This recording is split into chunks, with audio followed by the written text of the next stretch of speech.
A colleague pointed out to me that there's a fascinating comment in the Bir Halacha that relates to this week's Torah portion. The Bir Halacha is a more expansive commentary on the Shulchan Aruch written by the Mishnah Berurah, the Chafetz Chaim, okay? Yisrael Meir Kagan, a early 20th century, late 19th century scholar, Rosh Hashiva, wrote a commentary on the Orach Chaim section of the Shulchan Aruch that covers the Jewish calendar, the holidays, and the daily, getting up in the morning through going to bed at night, and all the holidays. So when he describes the Torah portion, the Shulchan Aruch describes the Torah portions, the Bir Halacha records that there are places, yesh mekamot min hayishuvim, that shebigiam l'seder bechukotai v'ki tavo ein karim b'torah b'shabbat zo.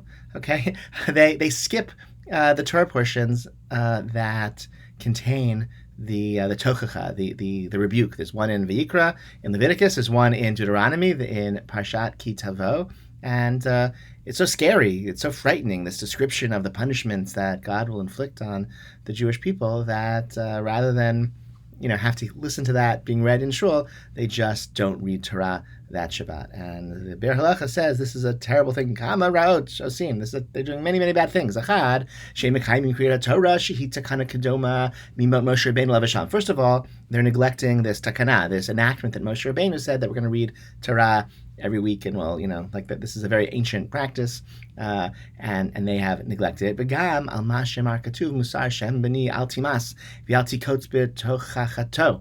Right? We should welcome rebuke. We shouldn't scorn rebuke. That's a foolish way to live. Furthermore, v'gam hu ta'ut mi'ikaro d'chi mepni she'ein korin b'torah ve'ein rotzin la'habit b'tochacha b'tuchim hem shelo yachol leihem b'tochacha adarabah chas v'shalom. Right? Do they think that by just not reading that portion of the Torah, not hearing it read in shul, does that mean like the bad things won't happen? Is there any guarantee? Of course not. Of course it doesn't mean that, right?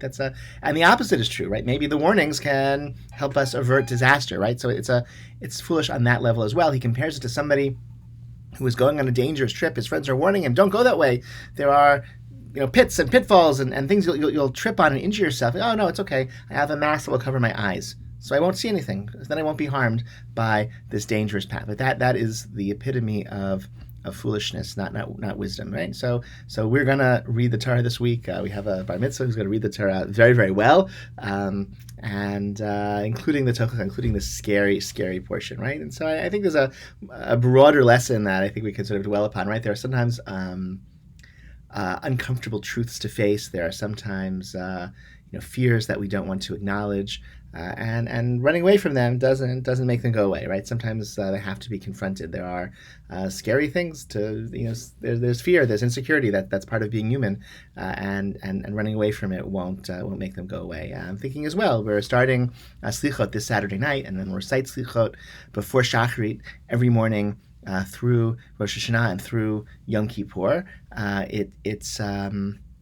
It's hard to get up even earlier in the morning than one is doing when it has all sorts of responsibilities, and to come to shul and to recite these slichot are it's not the most fun thing that we do in shul, because we're confronting our shortfalls, we're confronting our sins. We're hopefully also taking stock of our strengths and all the good things we've done, and thinking about how we can reinforce them and do more of those good things in the coming year. But it's hard work. It's not easy.